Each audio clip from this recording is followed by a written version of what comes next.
हाय दी, मेरे पति बहुत पॉजेसिव हैं। हमारी लव मैरिज है। वो मुझसे बहुत प्यार करते हैं, शायद मेरे माँ बाप से ज़्यादा। इतने कर्जे में होने के बाद भी मुझे और बच्चों को कुछ भी कमी नहीं होने देते। मैंने अपना जॉब छोड़ दिया क्योंकि मुझे दूसरी बेटी हुई है और मेरा एक बड़ा बेटा है। शादी को 9 साल कंप्लीट हो गए हैं। मेरी प्रॉब्लम ये है कि मुझे मेरे पति घूमने नहीं लेके जाते क्योंकि बाकी लोग घूरते हैं, इसलिए उन्हें नहीं पसंद कि कोई मुझे देखे। मैं क्या करूँ दी? लोगों को घूमता देख मुझे बहुत बुरा लगता है, मेरे बेटे के लिए भी। थैंक यू दी। ऐसे ऐसे मतलब देखने में लगेगा कि छोटी सी बात है, लेकिन जिसके साथ हो रही होती है उसके लिए छोटी नहीं है ना। चाहे यही है, मान लो कोई आदमी कहीं भी नहीं लेके जा रहा, तो इस तरीके की औरतों की लाइफ में, आदमियों की लाइफ में, बच्चों की लाइफ में सबसे जुड़ी हुई प्रॉब्लम आती हैं, जो यहाँ पर पूछ घर की गृहिणियाँ ही रही हैं ज़्यादातर, जो लेडी ऑफ द हाउस है। तो ऐसी ही छोटी बड़ी प्रॉब्लम्स का हल ढूंढने की कोशिश में हम यहाँ पर कन्वर्सेशन करते हैं। कमेंट्स के ज़रिए आप लोग भी अपनी राय देते हैं, वीडियो के ज़रिए मैं देती हूँ। और उम्मीद यही है, जितने कमेंट्स के पॉजिटिव रिस्पॉन्स आ रहे हैं, कि लोगों के लाइफ में उससे आ भी रहे हैं पॉजिटिव चेंजेस, सॉर्ट हो रहे हैं। यहाँ के व्यूअर देख के उसको, उनके लाइफ ट्रैक पे आ रही है, वो मोटिवेटेड फील कर रहे हैं, और यही सब कुछ मेरी कोशिश है।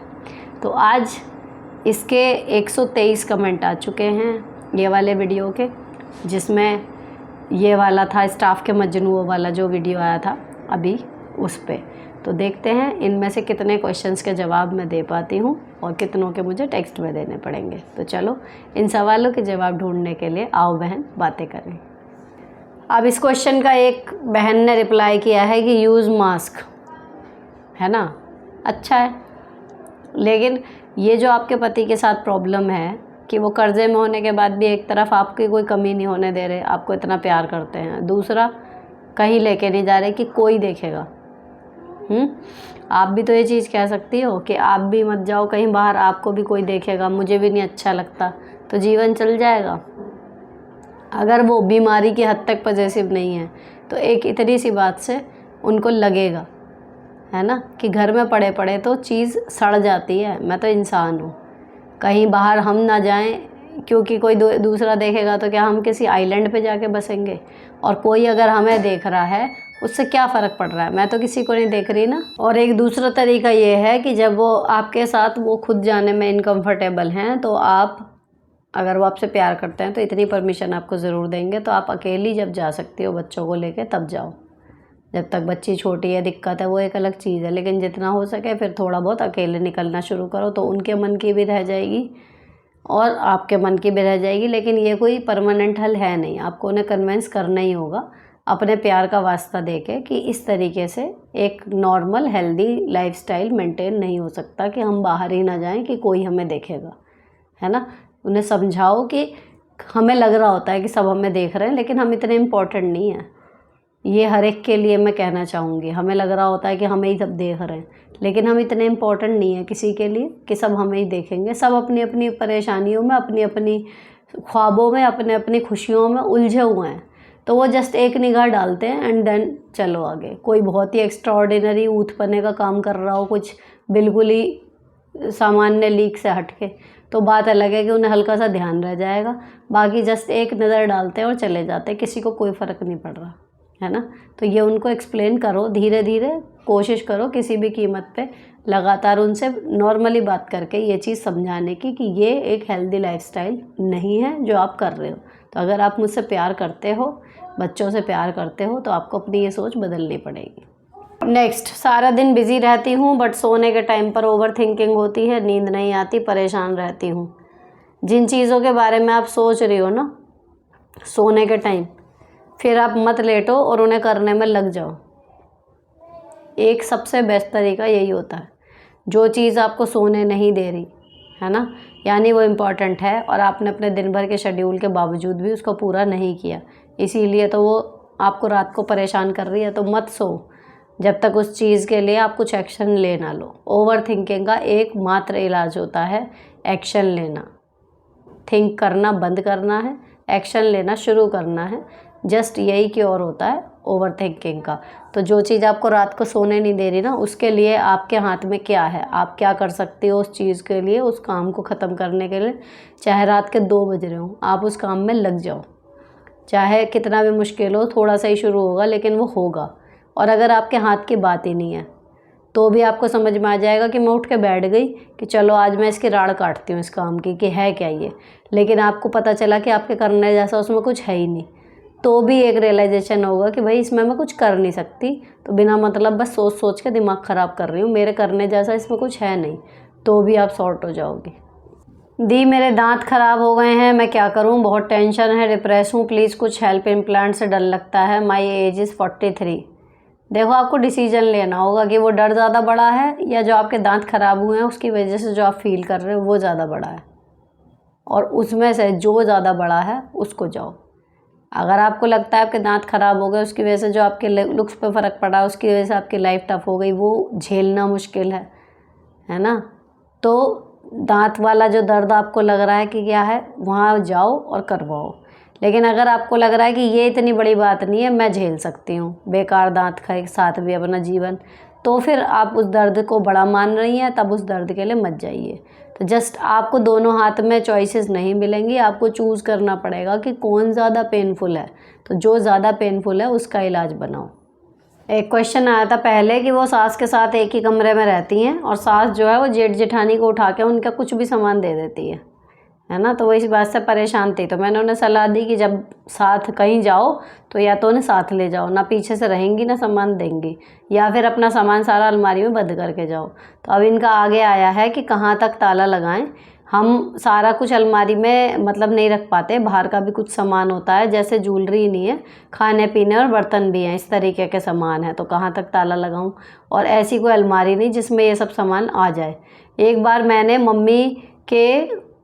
अपने मम्मी के गाँव थी, मेरे हस्बैंड ने बच्चों के लिए चॉकलेट और बिस्किट लाए, उस दिन घर आ रहे थे, उन लोगों के बच्चे आए, सास ने उन्हें वो सामान दे दिया, मतलब इनके बच्चे आने वाले थे तो उनके पापा उनके लिए चॉकलेट बिस्किट लाए होंगे, उठा के दे दिया। कुछ कहो तो कहा बच्चों से बैर मत करो, उनके बच्चों के जन्मदिन पर उन्हें हर बार पैसे देती हैं, मेरे बच्चों के जन्मदिन आता है तो कह देती हैं मेरे पास पैसे नहीं है। जेठ जी उन्हें कोई खर्चा भी नहीं देते, कह देते हैं तुम्हारे साथ रहती है, तुम्हारी जिम्मेदारी है, और ये है नहीं। जो सास की ज्वेलरी ले गई उसके लिए सास कहती है मैंने उसे नहीं दिए, पता नहीं कहाँ गई, और वो लोग हमें कहते हैं माँ की ज्वेलरी कहाँ गई, तुम्हारे साथ रहती है, तुम्हें पता होना चाहिए, जबकि हमें पता है कि ज्वेलरी खुद लूट के बैठे हैं।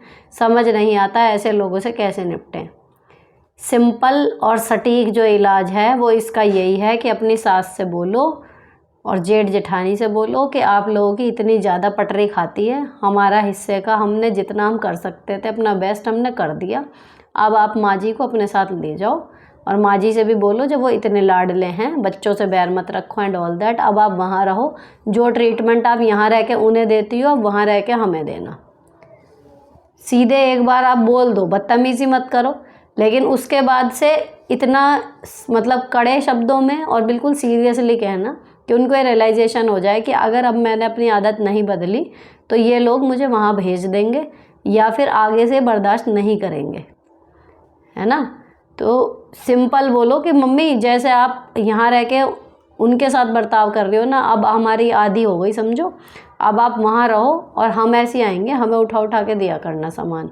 रही बात ज्वेलरी की, कोई जो कह रहा है कहता रहे, जब आपके पास है नहीं तो किसी के कहने से कुछ बदलता नहीं, सीधी सी बात, ठीक है ना। सबको दिख रहा होगा कि कैसी उनकी आदत है, तो आप इतनी टेंशन लो मत, लेकिन इनसे सीधे शब्दों में ये ज़रूर कह दो कि अपनी आदत या तो सुधार लो, बदल लो, हमारे पास कोई गड़ा खजाना नहीं है कुबेर का जो हम लुटाते रहें, या फिर आप वहीं जाओगी, फिर ज़बरदस्ती आपको वहाँ पे रहना पड़ेगा, हम नहीं रख पाएंगे इस तरीके से आपको अपने साथ कि आप रह यहाँ रही हो और हमें अंदर से दीमक की तरह खोखला कर रही हो। थैंक यू दी हमारी लाइफ में आने के लिए। मेरी प्रॉब्लम है, मेरा बेटा 10 साल का है, हरी सब्जी बिल्कुल नहीं खाता, सिर्फ दाल खाता है, ना फल फ्रूट कुछ भी नहीं खाता सर, सिर्फ 2 टाइम खाना खाता है, सुबह और शाम, उसमें भी सिर्फ दाल चाहिए होती है, कैसे क्या उसको समझाऊं खिलाऊं। 10 साल का वो हो गया और आप अब जागी हैं नींद से। एक बच्चे को जो आप शुरू से दोगी वही उसकी आदत पे रहेगा, चॉइसेस होती हैं, किसी को मीठा ज़्यादा पसंद है, किसी को नमकीन। मेरी भी आरोही सब कुछ खा लेती है, 1-2 चीज़ें वो नहीं खाती, लेकिन आराध्या मैक्सिमम चीज़ें मना करती है, कुछ एक ही चीज़ें वो खाती है।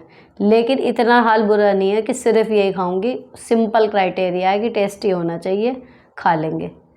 ऐसा कुछ नहीं है कि सब्ज़ी नहीं खाएंगे, दाल नहीं खाएंगे। तो वो दिक्कत कहाँ है, आपने शुरू से कि ये खा ले, बस जो खा रहा है उसको वही दे रहे जा रहे हो, ये नहीं देख रहे कि उसको वैरायटी ऑफ फूड इंट्रोड्यूस कराएं। अब 10 साल का बच्चा इस लायक हो चुका होता है कि वो ज़िद कर सकता है, वो भूखा रह सकता है अगर उसकी पसंद की चीज़ ना मिले, ठीक है ना। तो अब आपके हाथ में जो है करने के लिए वो सिर्फ ये है कि सब्जियां बनाओ, इतनी टेस्टी बनाओ, उसको प्यार से या धमका के, दूसरा कोई ऑप्शन ही नहीं होगा। भूख लगेगी, शरीर मांगेगा, अपने आप चख के देखेगा, जब चख के देखेगा अच्छी लगेगी, अपने आप खाएगा। लेकिन मेंटली प्रिपेयर्ड रहना, शुरू के 5-6 महीने उसका वेट लॉस भी होगा, कमज़ोर भी होगा, चिड़चिड़ा भी होगा, क्योंकि वो अपनी भूख मारेगा।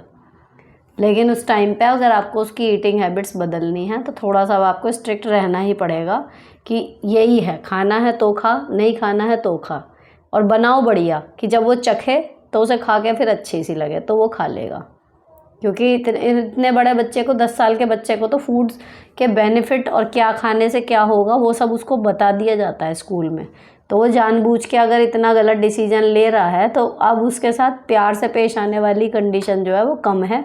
थोड़ा सा आपको स्ट्रिक्ट होने की ज़रूरत है अब उसके साथ। और अच्छा बनाओ खाना, चाहे सिंपल सब्ज़ी बनाओ, जो भी है, जैसे मैं बनाती हूँ सिंपल सब्जियाँ ही होती हैं लेकिन खाने में वो टेस्टी होती हैं, तो बच्चे खा लेते हैं। एक सब्ज़ी एक रोटी खाए लेकिन खा ले पेट भर के। दीदी मेरी बेटी अपने दादा दादी के साथ रहने चली गई, उसकी आदतें बिगड़ रही थी, मैं बाउंडेशन लगाती थी, इसलिए दादा दादी को भी मेरी ही गलती लग रही है, क्या करूं बताइए प्लीज़। दादा दादी के साथ बात करो, उनको अपने कॉन्फिडेंस में रखो, उनको बताओ कि मैं और आप अलग अलग साइड नहीं हैं, हम सब बच्चे का भला चाहते हैं। तो जो बाउंडेशन आप लगा रही थी उनको भी बोल के भेजो कि मम्मी जी, पापा जी, इन चीज़ों का ध्यान रखना, ये गड़बड़ करती है। तो जब सेम चीज़ें उसे वहाँ भी मिलेंगी ना कि ये मम्मी भी नहीं करने दे रही थी, ये दादा दादी भी नहीं करने दे रहे, तो फिर वो वापस आएगी, है ना। और अगर खाली मुद्दा प्यार का है कि यहाँ से ज़्यादा प्यार उसे मिल रहा है, गलत आदतों को एक आध मतलब % थोड़ी बढ़ोतरी, वहाँ पे थोड़ी छूट मिल रही है, यहाँ पे बिल्कुल स्ट्रिक्टनेस है, लेकिन वहाँ पर प्यार ज़्यादा मिल रहा है। ऑब्वियसली दादा दादी के पास टाइम ज़्यादा होता है, इस वजह से गई होगी, तो अभी मुश्किल रहेगा उसका आना। लेकिन उनको ये हिदायत दे दो, समझा दो, रिक्वेस्ट कर लो अपने सास ससुर से कि ये चीज़ें गड़बड़ कर रही है, इन आदतों से इसे बचाने के लिए मैं रोक रही थी, इसीलिए मेरे पास से गई है, आप भी इसे करने मत देना, नहीं तो बच्ची का जो है ख़राब हो जाएगा सारा जितना भी अब तक बताया गया। तो उनको कॉन्फिडेंस में लो, बच्ची से इस टाइम बात करने का कोई लॉजिक है नहीं। नेक्स्ट, हेलो मैम, मेरे हस्बैंड 3 भाई हैं, ससुर जी हैं नहीं और सास बीमार है, 5 लाख रुपए महीने की मेडिसिन आती है। मेरी शादी को 17 साल हो गए, दोनों देवरों की शादी हमने करी, दोनों की शादी के 6 महीने में ही अलग हो गए, रिलेशन ऑलमोस्ट ख़त्म है दोनों से। अब रिलेटिव बोल रहे हैं तुम बड़े हो, बोल लो, लेकिन उनका बिहेवियर भूलने लायक है नहीं, क्या करें प्लीज़ गाइड। जब नहीं है बोलने लायक तो मत करो ना। अब रिश्तेदारों का क्या है, आप बड़े हो, आपको बोल लेना चाहिए, उनसे भी तो जाके कहें, वो छोटे हैं। अगर कोई बात होती है तो छोटे को पहले झुकना चाहिए, बड़े को सॉरी किसको बोलना चाहिए पहले, जिसकी गलती हो। लेकिन अगर बात बड़े छोटे की है तो अगर ऐंठ में है तो छोटों को अपनी छोड़ देनी चाहिए ना पहले शुरुआत में, भाई बड़े हैं चलो छोड़ दिया। तो ये तो कोई लॉजिक नहीं है कि तुम बड़े हो जी तुम बोल लो, बाकी आए बात करें ठीक है, हाँ हूँ कर लो। लेकिन जो आदमी इस तरीके का है कि भाई जैसे ही उसका काम निकला 6-6 महीने में अलग हो गया, ऐसों को पाल के कोई फ़ायदा है नहीं अपने जीवन में। तो आपको जो सही लग रहा है वो करो, रिलेटिव्स की बातों को इतना सीरियसली लो मत। रिलेटिव कोई भी कंडीशन आपकी लाइफ में होगी ना, वो कुछ ना कुछ टिप्पणी देने के लिए हमेशा तैयार रहेंगे। तो अपनी लाइफ का डिसीजन, आपको क्या सही लग रहा है, आपको क्या वाइब्स आ रही हैं, आगे उनसे और नुकसान होगा या फ़ायदा होगा, अपने दिल की सुनो, उसके बाद आगे बढ़ो कि रिश्ता रखना है नहीं रखना। लॉजिकली जब कोई आपका सामने से देखते देखते फ़ायदा उठा रहा है तो बेवकूफ़ी है उसको बार बार फ़ायदा उठाने देना, ठीक है। तो बड़े होने के नाते ये है कि चलो मम्मी की जो भी इलाज की है, कुछ भी है रिस्पॉन्सिबिलिटी है, आपने शादियां कर दी, हो गया बड़े का फ़र्ज। अब बड़े होने की सज़ा ये थोड़ा ही है कि छोटे बदतमीज़ी करते रहें और हम सुनते ही रहेंगे। दी नमस्ते। इस बार मैंने भी आपके साथ साथ सारे नवरात्रे रखे हैं। Very good. एक क्वेश्चन है कि मेरी ननंद का बेटा 8th में है, पर चाहे उसकी नानी हो या नाना, उसे अभी भी बहुत छोटे बच्चे की तरह ट्रीट करते हैं, जबकि मेरे बच्चे जब इतने छोटे थे उनको कभी नहीं संभाला। बड़ा ख़राब लगता है, उस बच्चे से भी बात करने का मन नहीं करता। आप बताएं कोई सही तरीका। बच्चे से तो देखो कोई मतलब ही नहीं, उससे कोई वो रखने का, उसकी क्या गलती है। दिमाग तो बड़ों के ख़राब है ना। बेटे के बच्चों को, अच्छा मुझे एक चीज़ नहीं समझ में आती, जब बेटा और बेटी होते हैं तो बेटा लाडला है, और जब शादियां हो जाती हैं तो फिर दामाद लाडला हो गया, बहू बेकार हो गई, और फिर जब बच्चे हो जाते हैं आगे तब भी बेटे के बच्चे जो हैं वो लगते हैं फ्री के हैं, क्योंकि उसमें बहू का अंश है, और बेटी के बच्चे ऐसे हो जाते हैं कि पता नहीं भगवान उतर आए। तो ये कुछ फॉल्ट तो इतने ख़तरनाक है ना हमारी सोसाइटी में, और हर दूसरे इंसान में मिल जाएंगे आपको ये, जिनकी वजह से सारा रायता फैलता है। क्यों नहीं एक से रहते, देवता देवती हो या पोता पोती हो, भले वो आपके साथ रह रहे हैं और भले वो आपसे मिलने आ रहे हैं कोई जनरली, एक से क्यों नहीं रह सकते। आपको नहीं है पसंद बच्चों के साथ खेलना, मत करो, चारों के साथ मत खेलो, सबके साथ मत खेलो। पसंद है सबके साथ बोलो। इतना नॉर्मल सा काम क्यों नहीं हो पाता बड़े लोगों से घर में। या 2 बहुएं हैं, डांटना है दोनों को डांटो, प्यार करना दोनों को कर दो, सामान देना संपत्ति देनी है दोनों को दे दो, मदद करानी है दोनों की करा दो, बिल्कुल नहीं कराना किसी के साथ मत कराओ। पता नहीं क्यों एक का करेंगे दूसरे का नहीं करेंगे, बीज बो देते हैं बच्चों में। यही सब हर दूसरे घर में यही प्रॉब्लम है बड़े बुड्ढों की। पता ही नहीं क्या दिमाग है, क्यों चलते हैं उल्टी उस पर। सिंपल सा एक रूल ही तो फॉलो करना है कि इक्वल रख लो। बच्चा अपनी तरफ से बिहेव जैसा भी करे, बीइंग अ माँ बाप, बस इतनी तो एक तरीके से देखो तो नॉर्मल सी है कि यही तो ड्यूटी है एंड में आके, कि हमें जो करना है दोनों के साथ एक सा करना है। जो करो मर्जी उनकी होती है, लेकिन नहीं, एक को कुछ दूसरे को कुछ, और घर में राड़ शुरू। खुद चले जाएंगे ना जब ऊपर वाले के पास भी, तब भी बच्चों के बीच में इतनी बड़ी दरार खोद जाएंगे कि वो मिल नहीं पाते फिर उसके बाद। ये हर जगह है, भगवान जाने कब ये सुधरेगा सब कुछ। अब इसमें जो है कि जी मेरे बच्चे को नहीं करते भैया, नहीं करते नहीं करते, अब उनका गुस्सा अपने बच्चों पे या नंद के लड़के पे उतारना मेरे हिसाब से तो कोई समझदारी है नहीं। आपके बच्चों के नसीब में नहीं था, नहीं मिला, उसके नसीब में है, मिल रहा है, ठीक है। नॉर्मल रहो ना, अपने बच्चे को जितना प्यार करना आप करो। अब मान लो ये तो आपकी नंद का बच्चा है, कोई और ही होता तो फिर किसी और से कितनी कंपैरिजन करोगे कि मेरे बच्चे को इतना प्यार नहीं मिला, उसे मिल रहा है। आपका बच्चा है, आप दो उसे जी भर के, जितना प्यार देना है। कोई और दे रहा है ठीक, नहीं दे रहा तो भी ठीक। दीदी मैंने पहले ही पूछा था, भाभी अलग रहकर भी मेरी मम्मी को परेशान करती है, उसका क्या करें जी। उससे कुछ मांग लो तो मना करती है, आप बिना पूछे उठा लेती है। कैसे ले जाएगी, ताले में रखो, मना करो, क्यों ले जा रही है सीधे बोल दो। इतनी बड़ी बात नहीं होती। ऐसे सामान चुराने वाला तो देखो मुश्किल हो जाता है, उसके लिए भी वही है, 1 बार 2 बार देखा आदमी सिक्योरिटी रखने लगता है। ताले लगाओ फिर, जब देख रहे हो कोई चीज़, किसी का हाथ चलाक है, कोई सामने के सामने उठा के ले जा रहा है, तो जब सामने वाला बेशर्मी दिखाए तो आपको भी थोड़ी सी तो बेशर्मी दिखानी पड़ेगी। बेशर्म के साथ शर्मिंदा रहोगे तो फिर तो नुकसान में जाओगे ही जाओगे। एक है, इन्होंने अपनी बहन के अफेयर के बारे में पहले इनकी बहन ने इन्हें बताया, बोला वहाँ मत बताइए हो, मैंने कहा मत बताओ। फिर जब वो बहन का खुल गया तो सारा ब्लेम इन पे आ गया कि जी इसने तो बताया नहीं, ये है वो है। फिर ये हुआ कि भैया अलग रहो, जब इतने राड़ हो गई है घर में। अब वो जाने लड़की जिसका लव अफेयर है, और जो रिश्तेदार लड़े मरे जा रहे हैं वो जाने, आप अपने घर में रहो। अब क्या हो रहा है कि जी वो छोटी वाली बहन मानने को तैयार नहीं है कि जी दीदी के घर भी तो ऐसी करा है, ये अपनी शादी में कुछ खास खुश है नहीं, कि मैं आपकी मर्ज़ी से शादी नहीं करूँगी, मैं अपनी पसंद के लड़के से शादी करूँगी। अब जो इनकी माँ है वो प्रेशर बना रही हैं कि तू कह दे कि मैं सही हूँ अपने घर में। अब ये फंसी हुई हैं पहले तो, कि मैं झूठ कैसे बोलूँ, कि मैं जब खुश नहीं हूँ तो मैं कैसे कह दूँ। अब ये कह रही हैं कि मैं क्या करूँ। देखो इसमें आपके पास 2 ऑप्शन है। पहला, या तो आप सीधे कह दो कि जी मैं तो झूठ बोलूँगी नहीं, मैं खुश नहीं हूँ। लेकिन बात ये भी है कि कोई भी माँ बाप जानबूझ के किसी गलत आदमी से शादी नहीं करते। अगर आप एक पॉजिटिव नोट पे, भाई आपने सुसाइड तक अटेम्प्ट करने की कोशिश की है, वो अगर आप वो सब भूल के अपने माता पिता को माफ़ कर सकती हैं, तो इस टाइम पे आप एक हेल्प के तौर पे ये कर सकती हैं अपनी बहन को बोलने का कि सब जगह एक सा नहीं होता। मेरे साथ जो हुआ ज़रूरी नहीं है तेरे साथ भी हो। अरेंज मैरिज हमेशा ख़राब हो ऐसा ज़रूरी नहीं होता, तो हो भी सकती है। लेकिन अगर वो इतनी डेस्परेट है किसी लड़के से शादी करने में, ऐसे में आप किसी से कर भी दोगे, अपनी माँ को ये समझाओ ना, तो वो उस लड़के की भी लाइफ ख़राब करेगी, अपने आप भी दुखी रहेगी। तो उन्हें इतनी क्या ज़िद है कि अपनी मर्ज़ी से ही करनी है। आपकी कर तो ली अपनी मर्ज़ी से, बताओ उन्हें कि आप मेरी अपनी मर्ज़ी से आपने करी, क्या मिला? ना मैं खुश हूँ, और मैं तो आपको भी नहीं कह सकती कि हाँ अपनी बेटी को ऐसे देख के आप खुश होंगे। तो एक बार यही करके देख लो, उसकी मर्ज़ी से कर दो, क्या पता। तो दोनों ही बातों में अब आपको देखना है कि आपका मन का झुकाव अपनी बहन की तरफ है, आपको कौन सही लग रहा है। आपकी बहन सही लग रही है भाई, उसका किस लेवल का प्यार है, कैसा उनका बॉन्ड है, ये हम तो नहीं जान सकते, जो देख रहा है वो इसे ही पता होगा।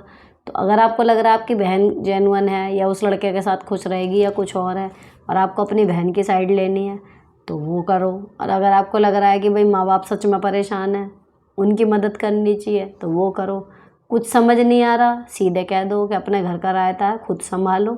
मेरे पास फ़ोन आएगा, मैं झूठ नहीं बोलूँगी कि मैं खुश हूँ, मैं परेशान हूँ, तो मैं यही बताऊँगी, आगे उसका डिसीजन। तो तीनों में से देख लो, आपका जो मन करे वो करो। किसी और की सलाह से इसमें काम लेने के बजाय अपनी देखो कि आपकी सेंस क्या कह रही है, कि मतलब मुझे क्या करना चाहिए। तीनों बातों में आपके पास ऑप्शन खुले हैं, आप देखो आपको किसका साथ देना है, बहन का, माँ बाप का, या खुद अपना। हेलो दी, मेरा 5 और 7 ईयर का 2 बेटे हैं, दोनों ही आपस में बहुत झगड़ते हैं। सारा दिन मैं उनको समझाती रहती हूँ झगड़ा मत किया करो, लेकिन उनके ऊपर कोई असर नहीं होता। हर समय एक दूसरे की शिकायत करते रहते हैं, इवन एक दूसरे को पनिश करवाने में खुश होते हैं। मैं पूजा पाठ भी करवाती हूँ उनसे और मोटिवेशनल बातें भी करती हूँ, बट वो अपनी आदत नहीं सुधार रहे। और जी, गेस्ट के यहाँ भी अगर जाते हैं तो किसी बात पर भी लड़ने लगते हैं। प्लीज़ मुझे गाइड कीजिए, मैं कैसे उनमें आपसी प्रेम भावना डालूं। प्लीज़ दी, रिप्लाई ज़रूर करना। बातों के ज़रिए डाल सकती है, बाकी जो उनकी एज है ना, मेन दिक्कत है उनकी एज ग्रुप 5 और 7, लड़ते ही हैं इस उम्र में बच्चे। लेकिन आपको उन्हें उनके एज ग्रुप का वो नहीं देना फ़ायदा, नहीं तो वो उसका फ़ायदा उठा के वो और बढ़ा देंगे। मेरी बेटियाँ हैं, जब ये आपस में लड़ती हैं या एक दूसरे के एंटी में काम करती हैं किसी भी तरीके से, तो मैं इन्हें हमेशा यही कह के डांटती हूँ प्रॉपर कि तुम्हें एक दूसरे का मॉरल सपोर्ट होना चाहिए, तुम्हें किसी दूसरे फ्रेंड की ज़रूरत ही नहीं होनी चाहिए। तुम्हारे पास एक ऐसा जोड़ीदार भाई या बहन है और तुम एक दूसरे की राड़ काट रहे हो। हमेशा मैं यही कहती हूँ, अगर घर में ही अगर बहन ही एक दूसरे से अगर ऐसे चिढ़ेंगी या लड़ेंगी या जेलसी वाली बात आएगी किसी भी बात पे, तो आपको दुश्मन की ज़रूरत ही नहीं है, आप एक दूसरे को बर्बाद करने के लिए खुद ही काफ़ी हो। तो मैं उनको इसी तरीके से बड़ों की तरह समझाती हूँ। और सबसे एंड में यही बोलती हूँ कि कल को अगर हमें कुछ हो गया तो तुम 2 बहनें ही हो जो एक दूसरे का साथ दोगी। अब हम 4 ही हैं ना, और हम में से 4 में से अगर 2 ना रहे, 1 ना रहा, तो तुम 2 ही तो रहोगी एक दूसरे के साथ। तो जब मैं उन्हें कहती हूँ ना, तो भले वो गलबहियाँ ना करने लगें, लेकिन थोड़ी देर के लिए वो सोच में पड़ जाती हैं।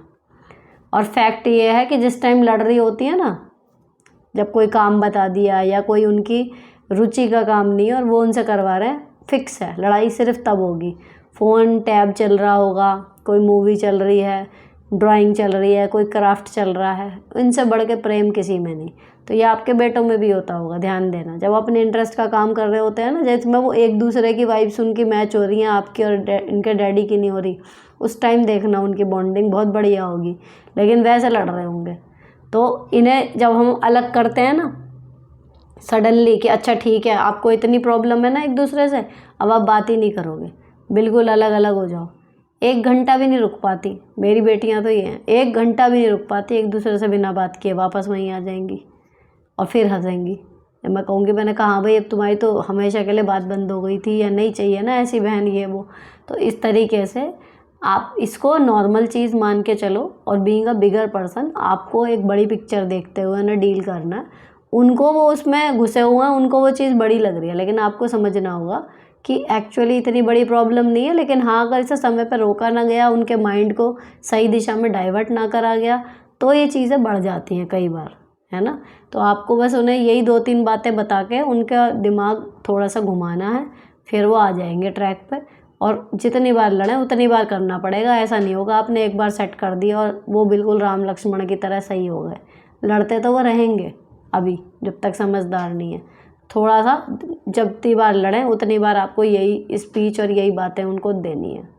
नेक्स्ट, दी मेरे हस्बैंड गुस्से में बहुत गंदी गाली गलौज करते हैं। उनका झगड़ा जिससे भी होता है उसी के साथ लिमिट क्रॉस कर देते हैं। मुझे भी गाली देते हैं, अपनी माँ, सिस्टर, रिलेटिव जिससे भी उनकी बहस हो सबके साथ ऐसा ही बिहेवियर करते हैं। 6 साल शादी को हो गए, ना जॉब करते हैं, बस गवर्नमेंट जॉब की तैयारी करते रहते हैं। मेरा सारा खर्च इन लॉज उठाते हैं, पर मुझे इन लॉज से भी गुस्सा आता है क्योंकि उन्होंने ही अपने बेटे की झूठ बोलकर शादी करवाई थी कि ये जॉब करता है कंपनी में। सास बोलती है कोई बात नहीं, ऐसे ही बोलता है गुस्से में, तुम इग्नोर करो, पर मुझे तो पूरी लाइफ काटनी है उनके साथ। मेरा दिल नहीं करता हस्बैंड के साथ भी बात करने को, कोई फीलिंग नहीं। अब मेरी उनके लिए नफ़रत सी हो गई है। जितना मर्जी हस्बैंड का कर लो, लेकिन गुस्से में वो बहुत गंदा बोलते हैं मुझे, मेरी मायके वाली फैमिली को। बच्चा अभी कोई है नहीं, है ना, 6 साल हो गए। गाली वाले का तो देखो 1-2 इलाज होते हैं। एक तो वही होता है कि जैसे मैंने बिग बॉस में देखा, अगर सामने वाला गाली दे रहा है लेकिन आप पेशेंस के साथ काम ले रहे हो तो आप देखने में या टेक्निकली आप बहुत बिगर पर्सन बन जाते हो, है ना। लेकिन अगर आपसे बर्दाश्त नहीं हो रहा तो सीधी बात होती है, जो जिस भाषा में बात कर रहा है उस भाषा में जवाब दे दो उसे, है ना। अब ये है कि जी गाली हम तो दे नहीं सकते, तो उसको उस टाइम पे आप चिल्ला के मना तो करेंगे कि मैं नहीं लूँगी ये चीज़। जितनी तेज़ वो चिल्ला रहा उतनी तेज़ आप चिल्लाओ। अगर वो गाली दे रहे हैं तो आप उस गाली का ना मतलब एक्सप्लेन करना शुरू करो कि क्या है ये, मतलब किसी भी गाली का। मैंने ये देखा है, गालियों के अगर आप मतलब एक्सप्लेन करने बैठ जाओ ना, उस आदमी को खुद लगता है कि मैंने क्या बोला। बच्चे कई बार हमारे यहाँ जैसे छोटे बच्चे हैं और फैमिली ऐसी हैं, वो कई बार बहुत बुरी गालियाँ मतलब दे देते हैं, तो मैं उनको बच्चों के लेवल के हिसाब से, लेकिन मैं एक्सप्लेन करने की कोशिश करती हूँ कि देखो तुमने इनके डैडी को बोला, या तुमने इनकी मम्मी को बोला, या तुमने इनकी बहन को बोला, वो तो बेचारी घर पे काम कर रही होंगी, वो यहाँ पढ़ रहे हो तुम और वहाँ पे बोल रहे हो, तो उनको समझ में आता है कि ये जो हमने शब्द बोले वो वहाँ तक जा रहे हैं। अब जब ये है ना कि ये तो सबसे ऐसी बोलता है, अब सबसे ऐसी बोलता है इसलिए पलट के किसी ने बोला नहीं होगा तो उसके निकल गए। पर जिस दिन उसको कोई पलट के बोलने वाला बराबर का मिल गया, उस दिन वो थोड़ा शांत हो जाएगा। लेकिन दूसरी चीज़ क्या है कि भैया अब पति है, कमा रहा नहीं, सास ससुर खर्चा उठा रहे हैं, तो इकलौते हैं, तो चलो ये सास ससुर का मकान दुकान जो भी होगा चलो जी वो मिल गया। लेकिन 6 साल से नौकरी की तैयारी करने वाला, इतना झगड़ैलू, इतना गाली गलौज करने वाला आदमी क्या तो पढ़ेगा और क्या वो सिलेक्शन निकाल के देगा। तो आपको तो करना ये चाहिए कि हो गई तैयारी जितनी होगी, सबसे पहले तो कोई काम पकड़ लो जब वो नॉर्मल हो, कभी तो नॉर्मल होते होंगे। और जब गाली दें तो उनसे कड़े शब्दों में कह दो कि पूरे मोहल्ले में, रिश्तेदारी में, जहाँ पे जो भौंकना है आपको भौंको, मैं नहीं लूँगी गाली। ऐसा ना हो कि मैं भी पलट के आपको देनी शुरू कर दूँ। या फिर बिल्कुल बहरे हो जाओ उस टाइम पे, ईयरबड्स लगा लो, अगर नहीं है रिवर्ट बैक करना बस की और सुनने से दिमाग ख़राब हो रहा है, ईयरबड्स लगा लो, चिल्ला लेने दो जितनी जिसकी एनर्जी है, 1 घंटा 1.5 घंटा खूब श्लोक पढ़ लें वो अपने। उसके बाद आप कह दो कि जी हो गया, और बात मत करो उसके बाद, जब तक उन्हें रियलाइज़ ना हो जाए कि उन्होंने क्या किया है और माफ़ी ना मांगे। एक है, मैंने आजकल देखा है, बच्चा होने के बाद ससुराल में माँ की आइडेंटिटी ख़त्म हो जाती है। जैसे सास को कहीं कहना है, जाना है, तो कहते हैं कि बाबू मम्मी को बोलो तैयार हो जा, सब पूजा में चलेंगे। पर यहाँ तो बच्चा 1 ईयर का भी नहीं है, बजाय इसके कि सास बहू को डायरेक्टली बोले, वो इनडायरेक्टली बच्चे के थ्रू क्यों बोलती है, मुझे समझ नहीं आया, प्लीज़ आंसर। हर जगह नहीं होता है ऐसा, आपकी सास ही कर रही होंगी ऐसे। मतलब बोलने लायक बच्चा हो जाता जब तो कहते हैं कि बाबू जाओ मम्मी से कही आओ, वो कह भी देता मम्मा मम्मा चलो चलो। लेकिन 1 साल से छोटा बच्चा अगर बोल ही नहीं पा रहा तो कि बाबू ने, ये आप क्या ही हो रहा है। तो लेकिन इतनी बड़ी बात नहीं है, समझ है अपनी अपनी। आइडेंटिटी ख़त्म की क्या बात है, आप उसकी मम्मी बनी हो, नई आइडेंटिटी बनी है आपकी कि हाँ भाई मैं इसकी मम्मी हूँ, बस इतना। इसे दिल पे लेने की कोई बात है ही नहीं इसमें। नेक्स्ट, एक नार्सिसिस्टिक पर्सन से कैसे बचें। बिल्कुल नपीतुली बात करके और उससे कोई रिश्ता जितना हो सके ना रखे। सिंपल, जितने हो सकें उससे तार काट दो, क्योंकि वो सुधरते नहीं हैं और उनका काम है वो जिससे भी जुड़ेंगे उसको दुख देंगे। तो उन लोगों से अपने जुड़ने के कनेक्शन यथासंभव जहाँ तक हो सके कम कर दो। इनका यही इलाज होता है। आप कोई थेरेपिस्ट नहीं हो जो नार्सिसिस्टिक को सुधारते फिरो। नेक्स्ट, मैम मैं भी गवर्नमेंट टीचर हूँ, एक मेल टीचर दूसरे मैदान लोगों से बात करने आता है। मैदान लोगों से, मर्द लोगों से पता नहीं। मेरा चेयर पकड़ के खड़ा होकर बात करता है जिससे मैं बहुत अनकंफर्टेबल फील करती हूँ। उसे कैसे जवाब दूँ? जब वो आता है मैं चेयर अपनी तरफ खींच लेती हूँ। Please reply. उसे कैसे डांटें?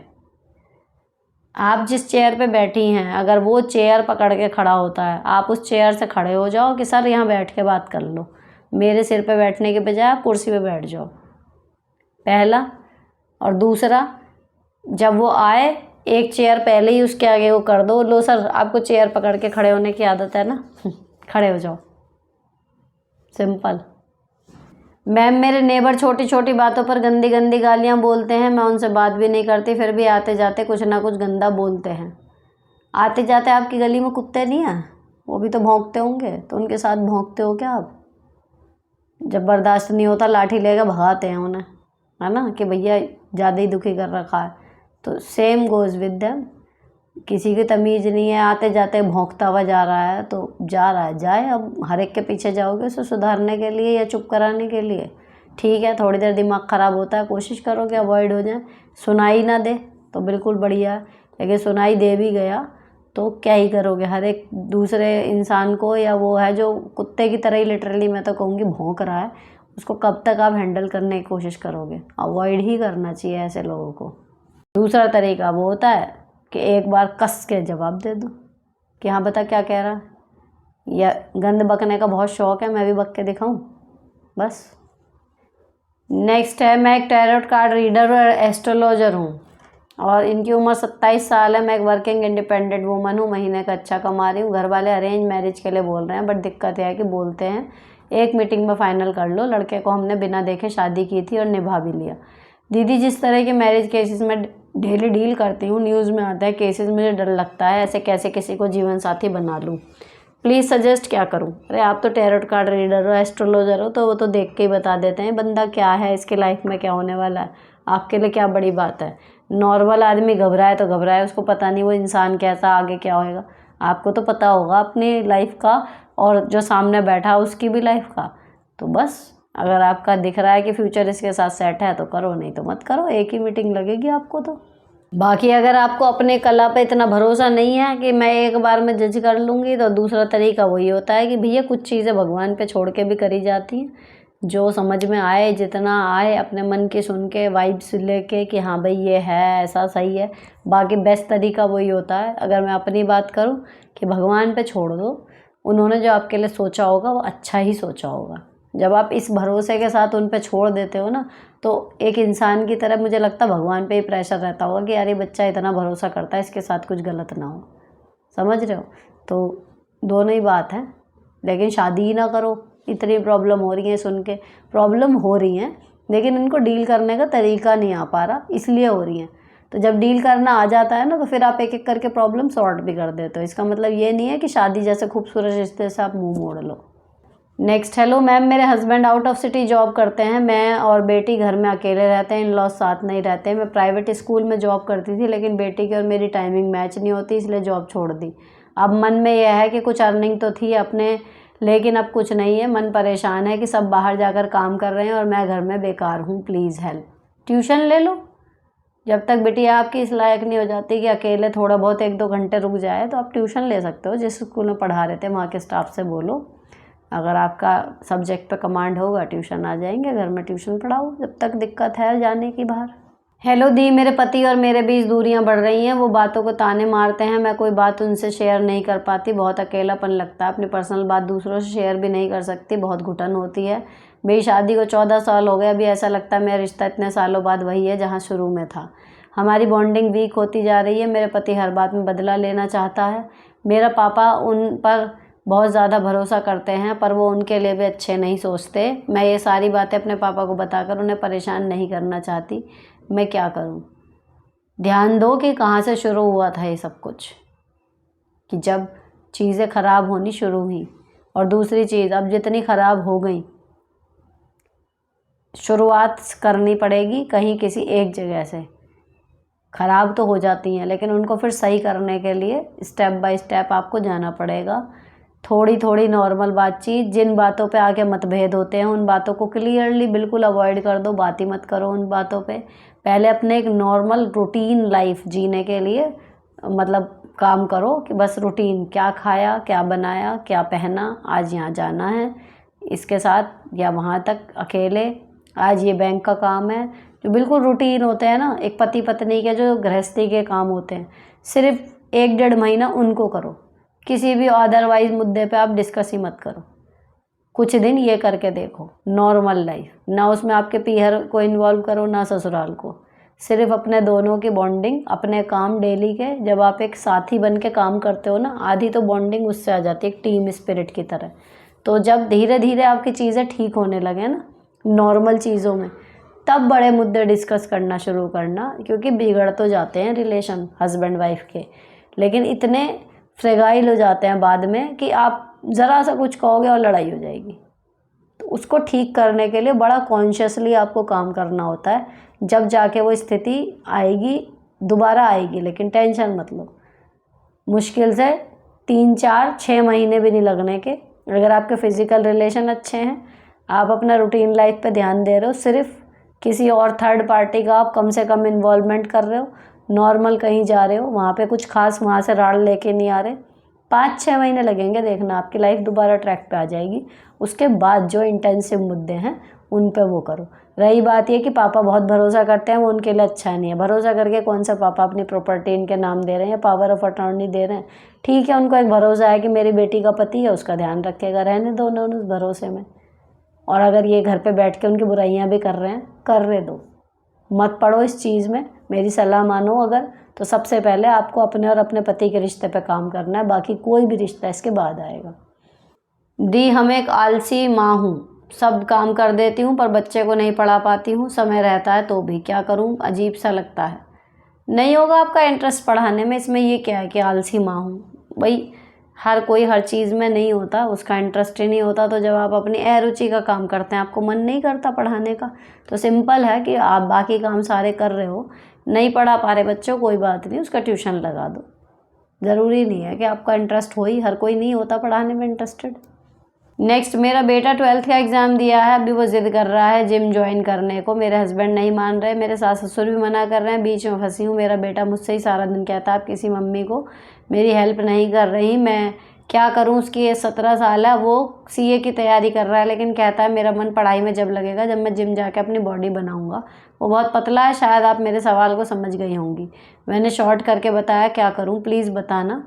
आपको अपने पति को और सास ससुर को कन्विंस करना चाहिए कि उसको भेज दें, कोई बुरी चीज़ तो है नहीं जिम।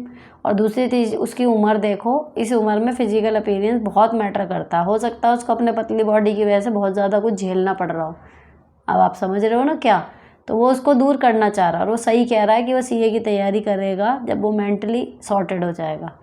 तो आपकी पूरी फैमिली को आपको कन्विंस करना चाहिए कि उसको जिम ज्वाइन करने दो। कौन सा कोई वो ऐब के काम कर रहा है, जिम ही तो कर रहा है, तो करवा दो। अपने बेटे को पूरा सपोर्ट करो और उसकी साइड से बाकी फैमिली मेम्बर्स को भी मनाओ। दी, मैं एक हाउसवाइफ हूँ और कुछ भी बनाती हूँ दिलो जान से बनाती हूँ, पर मेरे हस्बैंड कभी तारीफ़ नहीं करते, जबकि सबको बहुत पसंद आता है। बताओ मैं क्या करूँ। जब आपको पता है अच्छी बन रही है, सब तारीफ़ कर रहे हैं, नहीं कर रहे, पति नहीं कर रहे, नहीं आती बहुत लोगों को करनी। यार इतनी छोटी छोटी बातों की टेंशन मत लिया करो। दूसरी चीज़, मैंने क्या बनाया, वो कैसा बना है, मुझे तसल्ली होनी चाहिए। दूसरा कह दे बोनस, ना कहे अपने आप में कंटेंट रहो। किसी और की तारीफ़ का वेट मत करो, अपनी तारीफ़ खुद कर लिया करो कि वाह क्या बनाई है मैंने, आहा हा कमाल कर दिया। क्यों चाहिए दूसरे की तारीफ़, चाहे वो पति ही क्यों ना हो। जब तक दूसरे के ऊपर, ये पिछली बार भी बात हुई थी कि दूसरे के ऊपर जब तक डिपेंड रहोगे अपनी खुशी के लिए, तब तक परेशान ही रहोगे। अपनी तारीफ़ चाहिए आपको, खुद कर लो, तसल्ली करो फिर बढ़िया बनाई है, वाह क्या बनाया मैंने, खुद ही खुश हो जाओ। हाय दी, मेरी बेटी का कुआं पूजन था, सारा सामान मेरे मम्मी पापा ने भेजा था, भाई और भाभी को बस आना था मेरे घर पर, वो नहीं आए साथ में। अब मुझे समझ नहीं आ रहा, उसी भाई के जो मेरी बेटी के कुआं पूजन में नहीं आया था, तो मैं उसके बेटे के कुआं पूजन में कैसे जाऊं। भैया मन करे चले जाओ, नहीं मन करे मत जाओ, कोई प्रेशर नहीं है। टाइम है आपके पास, चले जाओ, मन है। लेकिन लॉजिक है कि भैया अगर नहीं भी गए तो तू आया था मेरी उसमें, बस बात ख़त्म। तो मन कर रहा है चले जाओ, नहीं मन कर रहा रहना दो। हिसाब बराबरी में जाओगे तो मत जाओ। नॉर्मल है कि चल नहीं आया कोई बात नहीं, मैं तो चली जाऊँ, चले जाओ।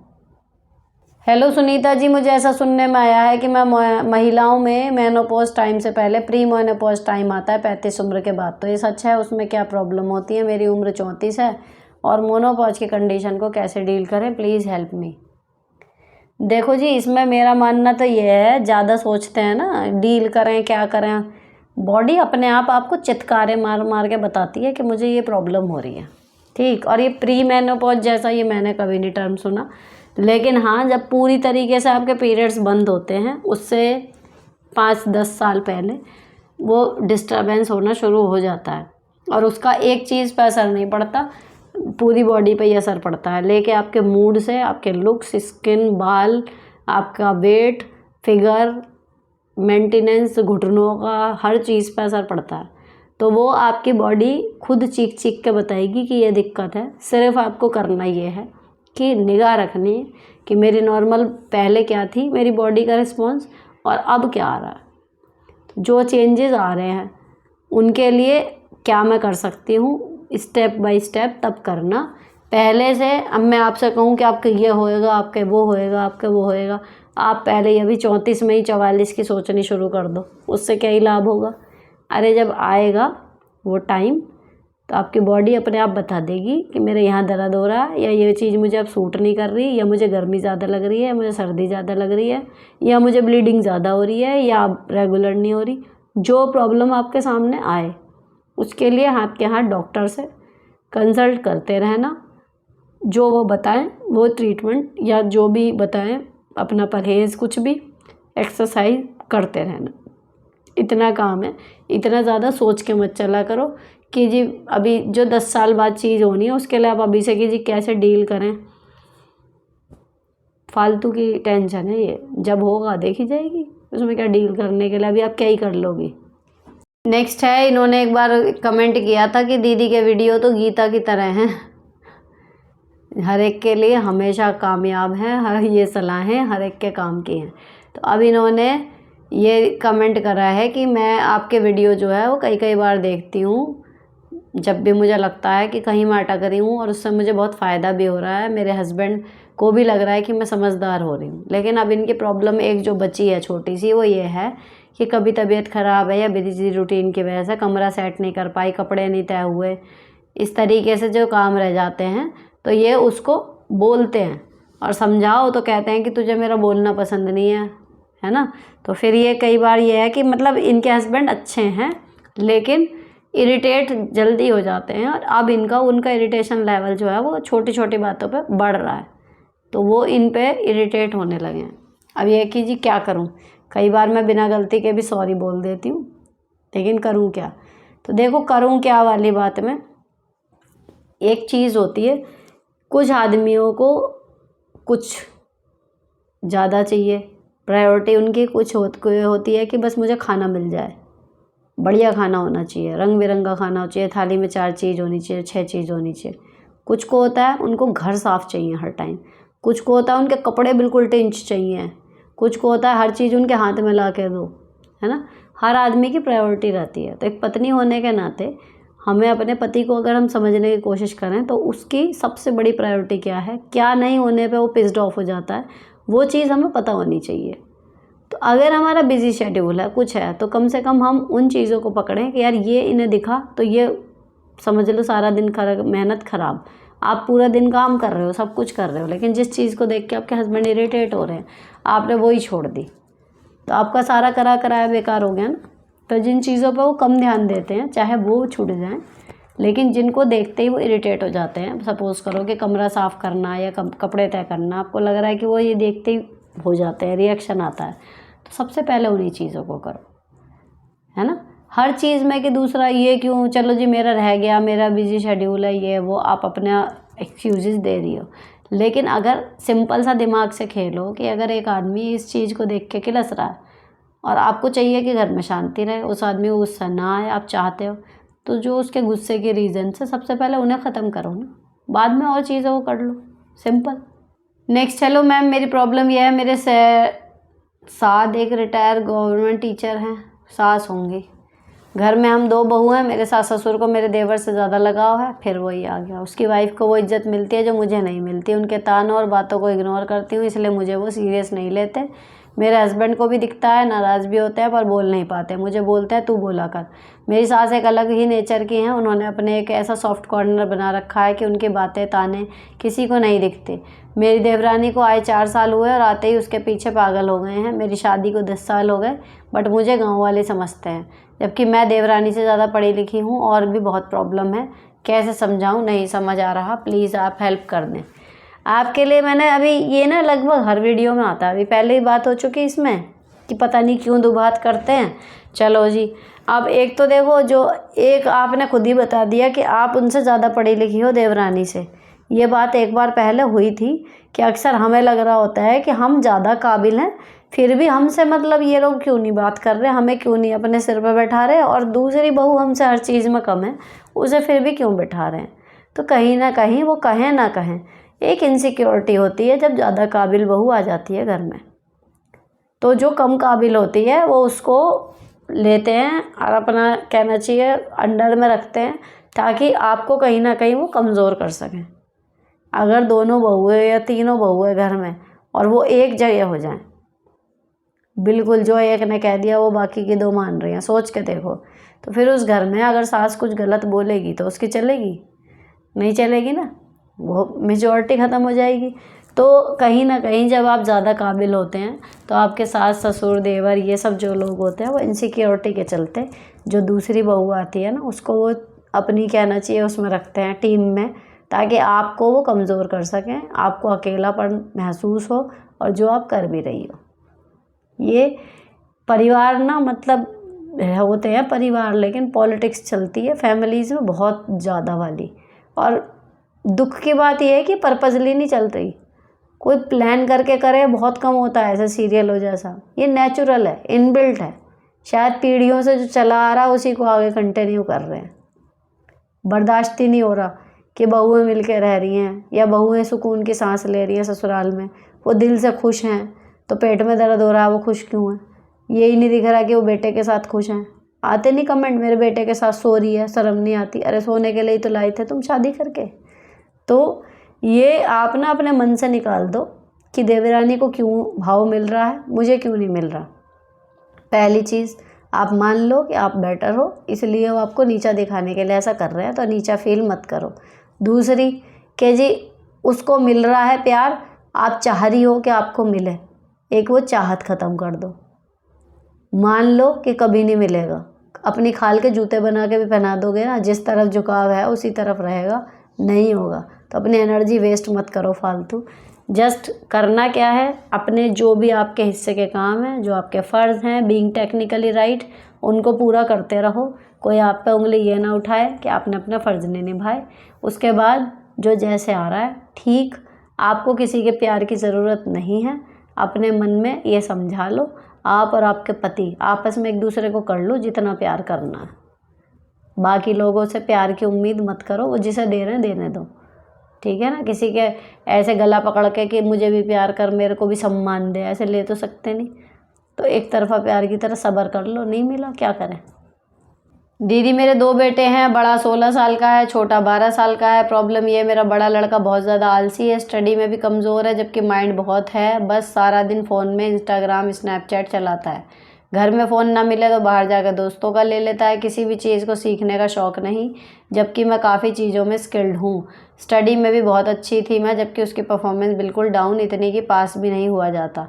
मुझे बहुत चिंता रहती है कि आगे क्या होगा इसका। हस्बैंड ने समझा के देख लिया, पीट के देख लिया, सब बेकार। फाइनेंशियल कंडीशन अच्छी है हमारी, अच्छे से अच्छा स्कूल ट्यूशन सब लगा रखा है, बट उसने पढ़ना ही नहीं, कुछ भी नहीं आता।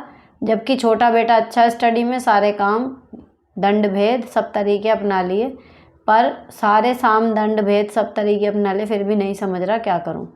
अगर उसका पढ़ाई में दिमाग नहीं है तो उसको कुछ और ऐसा करा दो जिससे वो अपने लाइफ में मतलब अर्निंग वगैरह कर सके, क्योंकि हर कोई पढ़ के नौकरी तो लेता नहीं। कुछ लोग बिजनेस भी करेंगे, कुछ स्किल बेस्ड अपना प्रोफेशन भी करेंगे। तो एक बार उससे बैठ के यही बात कर लो कि ठीक है बेटा, देख तुझे पढ़ना वढ़ना तो है नहीं, वो तो हमें समझ में आ गया, सब करके देख लिया। कोई ऐसा काम जो तेरे दिमाग में हो जिससे तू आगे जाके अपने परिवार के लिए, अपने लिए पैसे कमा सकता है, किस चीज़ में इंटरेस्ट है, उससे रिलेटेड ही कुछ सीख ले, कोई कोर्स कर ले। कुछ तो करना ही है ना देख लाइफ में। नहीं पढ़ना नहीं पढ़, कोई बात नहीं, हर कोई पढ़ के नौकरी वाला भी नहीं बनता। तो उससे ही एक बार बात करके पता करो कि उसको इंटरेस्ट है किस चीज़ में, शायद वो आपको बता दे। तो बीइंग अ पेरेंट भैया, नहीं पढ़ रहा तो नहीं पढ़ रहा, आपने सब कुछ करके देख लिया ना, तब अब आगे क्या, कहीं तो सेट से होना होगा ना। तो उसकी और अपनी साइड एक है, ये उसे यकीन दिलाओ बजाय एंटी होने के। और उसको भरोसे में लेकर उससे यही पूछो कि लाइफ में पैसे कमाने के लिए तू किस फील्ड में जाएगा, कुछ तो सोचा होगा, उससे रिलेटेड कुछ सीख ले, नहीं हो रहा तो कोई कोर्स कर ले इस तरीके का। हेलो दी, मेरी जेठानी ने मेरे ससुराल वालों से बिगाड़ रखी है इतनी कि शहर तक छोड़ दिया हमने, उनकी वजह से सब कुछ छोड़ दिया था सोच के कि अपने आप सब कुछ ठीक हो जाएगा, लेकिन 3 साल हो गए हमें कोई ना पूछता। मेरे बच्चे, लड़की 5 साल की है और अभी 10 मंथ का बेटा है, उसने मेरे ससुराल वालों की तरफ से कोई देखने नहीं आया। फिर भी मेरे हस्बैंड और मेरी बहन उनके घर जाकर मिठाई देकर आए थे, तभी नंद ससुर सास किसी को भी मेरे जेठ जेठानी को आने नहीं दिया और मुझे बुरा बोलते हैं। अब मेरी जेठानी दोबारा प्रेग्नेंट है, हालांकि पिछला बच्चा पहला उसका 14 साल का हो गया है। इतना ज़्यादा मुझसे जलती है, क्या करूं। मेरी माँ भी नहीं है, पापा पैरालिसिस हैं, भाई की शादी नहीं हुई अभी तक। रिश्तों को लेकर बहुत टेंशन में रहती हूँ, कभी कभी हस्बैंड से छुप कर रोती हूँ। मुझे और मेरे बच्चों को किसी का प्यार क्यों नहीं मिलता। मुझे हंसता परिवार चाहिए था, इसलिए इतनी बड़ी फैमिली में शादी की थी, लेकिन फिर भी अकेली हूँ। मैं अपने ससुराल वालों के लिए रोती हूँ कि मुझे अपनी फैमिली से अलग कर दिया और किसी को मेरे साथ बर्दाश्त नहीं करते। Please reply. पहली बार कमेंट कर रही हूँ, प्लीज़ बताइएगा। देखो, जो हम चाहते हैं हमेशा वो होता नहीं है, मतलब ऐसा नहीं कि सब कुछ नहीं होता, लेकिन जो जो हम चाहते हैं एग्जैक्टली वैसा हो जाए, हर बार ऐसा नहीं होता। और रही बात इसके कि अगर हमारे मनचाहा ना हो, तो मैंने अभी कल वाले व्लॉग में लिव लाइफ इसी में भी ये कहा था, अगर हमारे मन का हो जाए तो बहुत अच्छा, अगर हमारे मन का नहीं हुआ तो भी अच्छा, क्योंकि फिर वो भगवान की मर्ज़ी है और भगवान हमारा बुरा कैसे सोच सकते हैं। तो अगर आपकी फैमिली से, इन लॉज वाली से आपको परिस्थितियों ने अलग करा है, चाहे वो साधन वो बन गए और आप अलग रह रही हो, जो भी है, यकीन मानो आपके लिए यही बेस्ट होगा, इसीलिए भगवान ने किया है। आपका उनके साथ रहना अगर आपके लिए बेनिफिशियरी होता तो आप वहीं रहती। जेठानी भी तो रह ही रही है ना, ऐसा तो नहीं है कि उस घर में बहू रह ही नहीं रही, लेकिन आप नहीं रह रहे।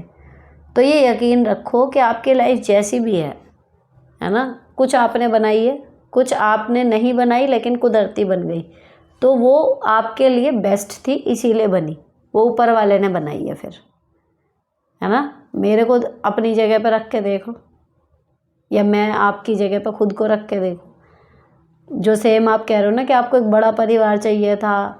मेरा किसी को यकीन आए ना आए, लेकिन मेरा कभी कोई, मतलब बड़े से बड़ा मैं जाके भी सोच लूँ ना, अच्छी से अच्छी लाइफ भी, मेरा कभी कोई ड्रीम नहीं था कि मैं एक ऐसे इंडिविजुअल घर में रहूँगी, बस मेरा पति, मेरे बच्चे और मैं। ये मेरा कभी सपना नहीं था, लेकिन हो रहा है ना, अनायास हुआ है सारी चीज़ें। कभी भी ऐसा नहीं सोचा था कभी भी कि हाँ, और ना अब लगता है कि मैं अपना ड्रीम जी रही हूँ, लेकिन हाँ, बहुत सारे लोगों की ड्रीम लाइफ है जो मैं जी रही हूँ। पर मुझे सच में, मुझे बड़ा परिवार ये सब मुझे भी चाहिए था, लेकिन मैं अभी भी अपनी माता रानी पे, भगवान पे भरोसा करके कह सकती हूँ कि जो मेरे लिए बेस्ट था वो उन्होंने किया। अगर वहाँ पर रहना उन परिवार के साथ, सबके साथ मेरे लिए अच्छा होता तो शायद मैं वहीं रहती, लेकिन नहीं था। मेरी लाइफ कहीं और जानी थी, किसी और ट्रैक पे मुझे चलना था, है ना, कुछ और मेरे को करने थे काम अलग तरीके से, और उसके लिए परिवार से अलग ही होना था। शायद अब चीज़ें समझ में आती हैं। तो आपकी लाइफ जैसी भी है, या तो आपने बनाई है तो भी आपको पता है कि क्यों बनी है, लेकिन अगर आपको समझ से बाहर है और आपकी लाइफ चेंज हो गई है, आपको लग रहा है कि यार मैंने तो ऐसा सोचा नहीं था, तो भरोसा रखो भगवान पे, उन्होंने कुछ सोचा होगा, इसीलिए ऐसी हुई है। तो आप अपने पति और बच्चों के साथ खुश रहो, कंटेंट रहो, रहोगी सही तो जब वहाँ से अब जेठानी प्रेग्नेंट है, कल को खबर आएगी बच्चों से मिलने जाना, वो भले नहीं आए, आप पॉजिटिव रहोगी इतनी, जब आपको ये तसल्ली रहेगी कि मेरे ऊपर भगवान का हाथ है, जो मेरी लाइफ में हो रहा है वो कर रहे हैं और मेरे बेस्ट के लिए कर रहे हैं। जब आप अपने आप खुद पॉजिटिव हो जाओगी तो टेंशन नहीं रहेगी। ये रोने पिटने की बात छोड़ दो कि मेरे पीहर में भी कोई नहीं है, मेरे वहाँ भी कोई नहीं है, मुझे देख लिया करो, सब्र आ जाएगा। सब हैं लेकिन फिर भी कोई नहीं है, तो एक ऐसा नहीं है उसके बाद आप लाइफ नहीं जी सकते। एक होता है ना, हमारे यहाँ ऐसे लोग वो कहते हैं कि वो अपनी जड़ से कटा हुआ है, जिसका परिवार नहीं होता इधर से या उधर से, कि वो अपनी जड़ से कट गया है। तो अपने आप को अब इतना स्ट्रांग बनाओ कि हम जड़ हैं, अब हम जड़ बनेंगे और फिर हमारे बच्चे उसे कहेंगे उनकी जड़ हम हैं, ठीक है हम कट गए। तो इस तरीके से अपनी लाइफ को अब ट्रैक पे लाओ कि आप मजबूती से जमो एक जगह, और अब आपके नाम से आपके बच्चों को पहचाना जाएगा। अब आपके साथ जो नाम जुड़े हुए थे वो धूमिल हो जाएंगे धीरे धीरे। प्लीज़ टेल, आप माइंड से इतने क्लियर और सॉर्टेड कैसे हो? क्योंकि मुझे बहुत सारी चीज़ें करनी होती हैं, अगर सॉर्टेड नहीं रहेंगे तो हो नहीं पाएंगी। किसी भी चीज़ में उलझ के रह जाना शायद नेचर नहीं है। जिस भी चीज़ में उलझो उसको सुलझा के आगे बढ़ो, तो ये टेंडेंसी होती है एक, बस गॉड गिवन है। ऐसा नहीं है कि करा है, बाकी through out the life practice करिए इस चीज़ की कि हाँ कुछ चीज़ें बिगड़ी हुई होती हैं तो मुझे अच्छा लगता है उसको सुधारना, चाहे वो कमीज़ की रिंकल्स हों या उलझा हुआ ऊन का गोला हो, इसी तरीके से चाहे उलझी हुई भावनाएं हों, मुझे सुलझाना अच्छा लगता है, तो मैं उनकी प्रैक्टिस करती रहती हूँ, अभी तक करती आई हूँ जब से होश संभाला है, शायद इसलिए अब वो मेरा व्यक्तित्व बन गया। Hello Sunita ji, I am 42 years, मेरी एक बेटी है 12 साल की and has not any sibling. I conceive 2 times but it was miscarriage and taking treatment last 6 years। मैंने टीच किया करती थी in private school but not now. मेरी प्रॉब्लम यह है कि मेरी बेटी जल्दी कहीं एडजस्ट नहीं कर पाती। Even in school her teacher change her section, she cried, मेरे सभी फ्रेंड्स अलग हो गए। कैसे उसे मैं समझाऊं कि न्यू एनवायरनमेंट थोड़ा टाइम लगता है। वो घर पर भी किसी से बात नहीं करती, मीन्स बात शेयर नहीं करती। हम घर में सास ससुर हस्बैंड मैं और बेटी हैं। प्लीज़ रिप्लाई कीजिएगा। भैया उसे बात करने को करो भाई, क्लास में सेक्शन तो देखो नॉर्मल है, जिस भी बच्चे का बदलता है वो यही रोना पिटना करता है, मेरे सब फ्रेंड चले गए। 1 महीने बाद पूछो कितनी बार तो 1 हफ्ते में ही दूसरे फ्रेंड बन भी जाते हैं, वो तो नॉर्मल है। लेकिन घर में बात नहीं करती, घर में शेयर नहीं करती, ये चिंता की बात है। आपको उसके साथ लगातार बातें करते रहना चाहिए। आप 10 बात बोलो, शायद तब वो आधी तो बताएगी अपनी तरफ से। सीक्रेट ना छोड़ो, लेकिन आप कुछ बोलो बदले में उसका जवाब आए, ऐसे क्वेश्चन उससे पुटअप करो कि रुक ही ना पाए कोई बच्चा ना, कि लाल और नीली चीज़ें दिखा के अरे इसमें से लाल वाला कौन सा है, या वो लाल वाला तुम्हें दिख रहा है, या कुछ भी। अरे वो बोले तो घर में क्यों नहीं बोल रही, ये तो चिंता की बात है ना। तो आपको उसके साथ लगे रहना चाहिए। बाकी सारे काम किनारे पर रख के पहले अपनी बिटिया से बात करो। सिबलिंग नहीं है ठीक है, लेकिन ऐसा नहीं है जो अकेला बच्चा होता है वो कहीं भी नहीं बात करता, करते हैं, खूब अच्छे से रहते भी हैं। तो बात करो उससे, बहुत ज़रूरी है ये चीज़, उससे बात करना, कम से कम वो घर पे अपनी बातें सारी शेयर कर सके। बाहर अगर नहीं भी जेल हो पा रही जल्दी से, लेकिन फैमिली में तो हो, किसी से तो हो, 4 लोग हैं बड़े, किसी से तो अपनी बात करें। इस पे आपको काम करना चाहिए। हेलो दी, मैं रेंट पे रहती हूँ, मेरे पति जितना कमाते हैं बच्चों के पढ़ाई में खर्च हो जाता है। मेरे सास ने पहले कहा था हिस्सा दूंगी, बट अब कहती है नहीं दूंगी। अब मैं कैसे घर बनवाऊँ, प्लीज़ आंसर मी। इसीलिए मैं हमेशा कहती हूँ ऐसी सिचुएशन में कि वो दें तो बोनस, ना दें तो भैया अपना पैसा हमेशा सेव करके चलना चाहिए, ताकि अगर वहाँ से लात पड़े तो आप संभल जाओ। अब जहाँ से हो, जहाँ पर भी हो, जिस भी एज में हो, जिस भी फाइनेंशियल कंडीशन में हो, अब से थोड़ा थोड़ा पैसा सेव करना शुरू करो। नहीं होगा जवानी में, लेकिन बुढ़ापे तक आ जाएगा मकान। हो जाती है प्लानिंग जब करते हैं, सोच के जब चलोगे कि हाँ मुझे इतने 1000 रुपये जोड़ने ही हैं, धीरे धीरे एक अमाउंट जमा हो जाएगा। ढूंढते रहोगे, बड़ा नहीं आएगा छोटा आएगा, फिर हाउसिंग लोन मिल जाते हैं, होएगा जब सोच लोगे कि अब बनाना है ना। कोई शॉर्ट ऐसा नहीं है, लेकिन हाँ जब घर बनाने की सोच लेते हैं तो बन भी जाता है। मुश्किल हमेशा होती है, चाहे कोई करोड़पति हो, चाहे कोई लखपति हो, चाहे कोई हज़ारपति हो। मकान आसानी से नहीं बनते, अपना मनपसंद का जब हम बनाने चलते हैं, लेकिन जब हम सोच लेते हैं तो कुछ ना कुछ बन ही जाता है, ये भी है। हेलो मैम, मैं 2 साल से आपसे जुड़ी हूँ, आपके सभी वीडियोस देखती हूँ। मेरी जॉइंट फैमिली है। मेरी जेठानी का बेटा 12th क्लास में गया है। 10th में 90% मार्क्स आए, उसने कहा स्कूल चेंज करा दो तो करा दिया। अब 11th में मार्क्स कम आए, उसकी मर्ज़ी से 12th की कोचिंग लगवा दी। अब कह रहा है स्कूल चेंज कर दो, 11th दोबारा करूँगा। सारा दिन लैपटॉप और फ़ोन लेकर बैठा रहता है, कुछ कहने पर उल्टा जवाब देता है, घर में किसी की रिस्पेक्ट नहीं करता। उसे कैसे समझाएं? क्या साइकोलॉजिस्ट के पास जाना चाहिए? अगर जा सकते हो तो चले जाओ, उससे बेस्ट तो कोई चीज़ ही नहीं है भाई। वो ऑफिशियली डिग्री होल्डर बैठे हुए हैं समझाने के लिए, लेकिन जो समझ में आ रहा है ना इसमें देख के, वो बच्चा बेचारा खुद भी कंफ्यूज हो रहा है, उसके डिसीजन उल्टे पड़ रहे हैं। अब वो 11th दोबारा करने के लिए पुराने स्कूल में ही जाना चाह रहा है या अब तीसरा स्कूल उसको चाहिए, एक तो ये पॉइंट है। अगर वो पुराने स्कूल में ही जाना चाह रहा है तो क्या ये पॉसिबल है कि एक जगह से 11th में करके दोबारा से वो 11th करे? अगर पॉसिबल है और उसका मन है तो एक लास्ट टाइम उसकी फिर मान लो और करा दो उसका, क्योंकि तीसरी बार अगर उसका डिसीजन फिर से गलत हुआ तो आपके पास एक वो होगा कहने के लिए कि बेटा बार बार मिस्टेक हो रही है, हमें लगता है कि तुझे अब हमारी सुन लेनी चाहिए। शायद वो समझ जाए, लेकिन इस टाइम जो वो कह रहे हो ना कि बात उल्टे जवाब दे रहा है, बदतमीज़ी कर रहा है, वो एक्चुअली खुद परेशान होगा। उसके लिए वह डिसीजन आपने माने और वो गलत पड़ गए, है ना, तो उसको खुद को प्रेशर फील हो रहा होगा, जिसकी वजह से वो इस तरीके का रिएक्शन आ रहा है। तो अब आपको एक बार फिर उससे बात करके एक बार फिर उसका डिसीजन जो वो कह रहा है कर लो, लेकिन साथ में जोड़ दो कि बेटा देख, जैसे जैसे तू कहता जा रहा है हम कर तो लेंगे, तू श्योर है ना कि सब ठीक हो जाएगा? तो इस तरीके से उस पर वो वाला प्रेशर रहेगा कि नहीं अब मुझे करना है। तो ऑप्शन कुछ है नहीं, क्योंकि ज़्यादा खींचातानी भी करोगे और रिबेल हो जाएगा। कहीं ना कहीं आप इस एज में एज अ पेरेंट सरेंडर ही कर सकते हो और कुछ नहीं कर सकते। डी, आपकी बेटी की एज का है मेरा बेटा, सब कुछ ठीक है, बट अगर कुछ कह दो गुस्सा होने लग जाता है। कई बार दूसरे के सामने कुछ कह दो तो उसे बेइज्जती महसूस होती है। कई बार कहना भी नहीं मानता। मेरी बेटियों की एज का है, यानी 11 साल का। तो 11 साल का जब वो है ना, तो ये सब चीज़ें नॉर्मल हैं कि आप उसे किसी के सामने अगर कहोगे तो उसे बुरा लगेगा। ठीक, दूसरी चीज़ कि कई बार कहना भी नहीं मानता। आप एक बार बच्चे की जगह ना खुद को रख के देखो। बीइंग अ पेरेंट, हम सारा दिन उनको इंस्ट्रक्शन दे रहे होते हैं, मैं भी दे रही होती हूँ, मैं ये नहीं कह रही आप दे रहे होते हो।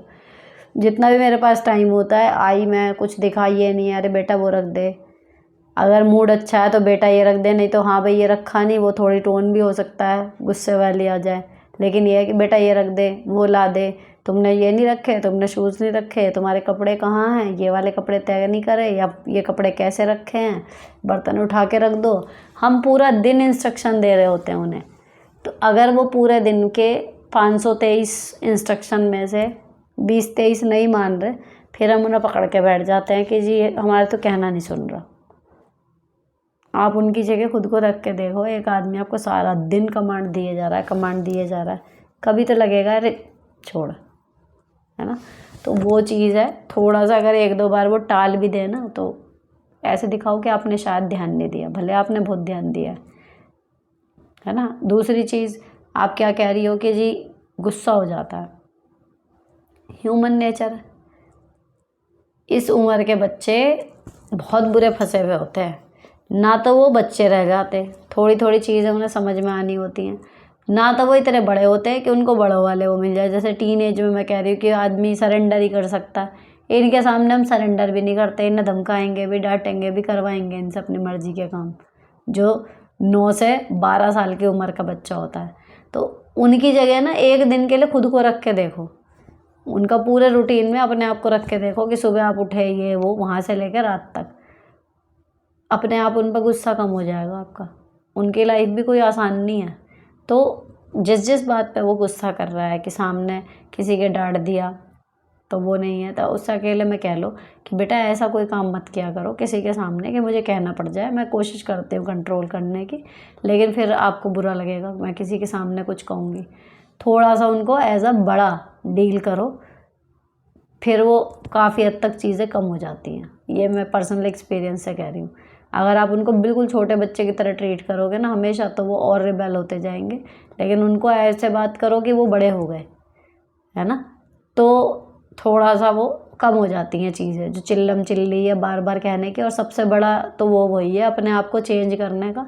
एक बार बैठ के 10 मिनट के लिए सुबह से लेकर रात तक उनकी लाइफ जो चल रही है ना, उसमें खुद को रख के देख लो, एज्यूम करके देख लो, अपने आप उन पर तरस आएगा कि अरे यार मैं ज़्यादा कर रही हूँ।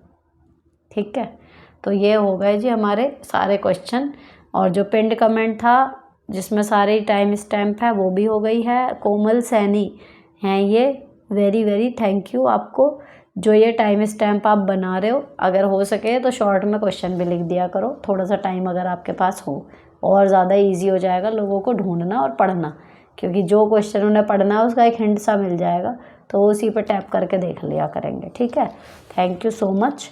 और ये वाला एपिसोड यहीं पर ख़त्म होता है। अच्छा लगा हो तो चैनल को सब्सक्राइब कर देना। कोई क्वेरी हो, कोई सवाल हो आपका या आपके किसी जानने वाले का, टाइप करने में बिल्कुल मत हिचकिचाना। इसमें सिर्फ मैंने एक क्वेश्चन छोड़ा है जो बहुत लंबा था, बाकी सबके जवाब दिए हैं। फिर भी अगर किसी के छूट रहे हैं, रीज़न 2-3 हो सकते हैं, लेंथी क्वेश्चन, गलत स्पेलिंग के, नॉन रीडेबल है, या फिर उसमें कोई ऐसे वर्ड आए हों जो यूट्यूब खुद ब्लॉक कर देता है। इन तीनों चीज़ों का ध्यान रखना। और अभी तो मैं सारे पढ़ रही हूँ, कोशिश कैसे भी करके, चाहे मुझे टाइम मिल रहा है नहीं मिल रहा है, तबीयत है सही नहीं है, लेकिन मैं कोई क्वेश्चन छोड़ना नहीं चाह रही। हर एक को उतनी ही इम्पोर्टेंस दे रही हूँ, चाहे कोई क्वेश्चन छोटा है, बड़ा है, बहुत सीरियस है या जनरल है, लेकिन मैं सबकी कोशिश कर रही हूँ कि जवाब दूँ और अपनी पूरी क्षमता से दूँ। लेकिन आगे आगे अगर मुझे कभी सॉर्ट करने हुए कि नहीं है टाइम और कुछ के दूँगी कुछ के छोड़ूंगी, तो जो स्टार्टिंग में आए होंगे मैं उन क्वेश्चंस को पहले लूँगी। तो आप भी ट्राई करना कि 2 बजे वीडियो लाइव होती है, अपने question as soon as possible post कर दिया करो। ठीक, तो मिलते हैं नेक्स्ट एपिसोड में। Till then bye bye, stay beautiful always.